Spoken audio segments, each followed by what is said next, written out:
కూర్చోడానికి రాలేదు. మనం ఫ్రెండ్స్ కాబోతున్నాం. నా ప్రజలు నా పెట్టిన వాటి స్నేహం చేస్తాను తప్ప నువ్వేంత నయమంచుడివి నా పరాశుడివి అనుకోలేదు. రామరాజు మేరే నా నామనే కోరుకుంటుంది. నేను మన్నించే రాజు చేస్తుంది. నీ వాటి వీరుడు చక్రవర్తికి సమం చేయడం మంచిది. సామంతులు భోగ విలాసాల కోసం ప్రజల జీవితాన్ని బలిపెడుతూ నిఖారుడికి బాగా సామంతులు ఈ దేశంలో చాలా మంది ఉన్నారు. నన్ను ఆశ పెట్టే బతికాని తల్లి సాకులు చెప్పకు. అడవిలో కట్టెలు కొట్టుకోవచ్చును కానీ సుంకం చెల్లించవలను. భూములు దున్నుకోవచ్చును కానీ తిత్తులు కట్టవచ్చును.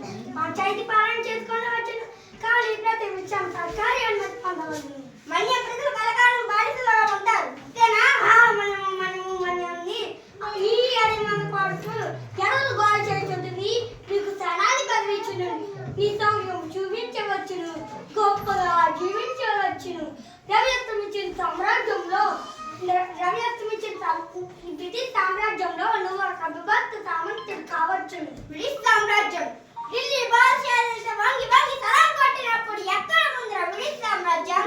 ఎక్కడ గుట్టముక్కలు ఎత్తుకొని దూర తిరిగినప్పుడు ఎక్కడ ఉంది? ఇష్టంగా కట్టుకోవడానికి చోటు చాలని మా చంద్రగిరి రాజు దగ్గర జోలు పట్టి తిరిగినప్పుడు ఎక్కడ ఉందిరా బ్రిటిష్ సామ్రాజ్యం? శభాష్ రామరాజు శభా. నీ వంటి వీరుడు ఈ బాధిత దేశమందు కాక మా పొరపాటును కూడా మాట అనవద్దు. ఇది నా మాతృభూమి. నీరు పవిత్రం, మట్టి పవిత్రం, మాట పవిత్రం, కొండలు నదులు సమస్తం పవిత్రం. ఈ జన్మకే కాదు ఎన్ని జన్మలకైనా పుణ్యభూమిలోనే పుడతాను. నీ దేశభక్తిని వెతుకుంటున్నాను రామరాజు.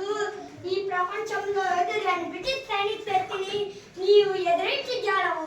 స్వతంత్రం కొరకు చట్టబద్ధంగా ఆందోళన చేయవచ్చును. ఒకనాటి చక్రవర్తి స్వరాజ్యం ఇవ్వవచ్చును. స్వరాజ్యం ఒక ఇస్తే తీసుకునే భిక్ష కాదు, పోరాడి తెచ్చుకునే హక్కు. రక్త మాంసాలు పోసే వరం. నేను కోరే సంపన్నులు మేధావులు కోరే స్వాతంత్ర్యం కాదు. అట్టడుగున్న మనిషి కూడా స్వేచ్ఛగా పీల్చే స్వరాజ్యం. ఎక్కడ భయానికి తావులేదో ఇక్కడ ప్రతి మనిషి తలెత్తుకుని తిరగలడు. ఎక్కడ ఒకరి కష్టాన్ని ఒకరు కొల్లగొట్టరు. ఏ దేశం అతీతమైన సంఘము. అలాంటి సంఘాన్ని నేను కోరుతున్నాను.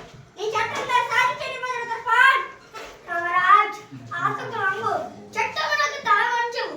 మొండితనం తాను ఆవుడిని పరీక్షించకు. అమూల్యాన్ని ప్రాణం తీయవు. నన్ను బలవంతం చేయకు. ఆవేశం విడిచి కొంచెం ఆలోచించు. ఆవేశం ఎండకు ఎదుతూ వానకు తడుస్తూ రేపగలు క్షమించి ఒక పూట అన్నం కోసం నోచుకునే నిర్భాగ్యం నా ప్రజలు. చాలని బట్టలు శరీరాన్ని తప్పలేకపోతే సిగ్గుతో అవమాన భారంతో తిరిగిన చెల్లెళ్ళు. తల్లి పాలు లేక